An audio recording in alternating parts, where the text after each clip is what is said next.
আয়েশা যেন একা হাতে যুদ্ধের ভার কাঁধে তুলে নিয়েছেন। যুদ্ধের আকাশে আজ তারই রাজত্ব। 2013 সালে পাকিস্তান বিমান বাহিনীর প্রথম নারী ফাইটার পাইলট হিসেবে মনোনীত হন আয়েশা। তার যাত্রা শুরু হয়েছিল একান্তই ব্যক্তিগত সংগ্রাম থেকে। ছোটবেলা বাবাকে হারান, মায়ের হাতে একা।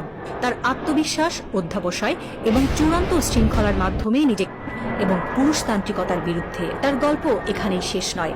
পাকিস্তানের সামরিক সূত্রগুলো বলছে তাকে এখন একটি বিশেষ টাস্ক ফোর্সে অন্তর্ভুক্ত করা হয়েছে, যার মিশন আগামী 6 মাসের মধ্যে সীমান্তের আয়েশা যেন যুদ্ধে প্রবেশ করে এক অন্য জগতে।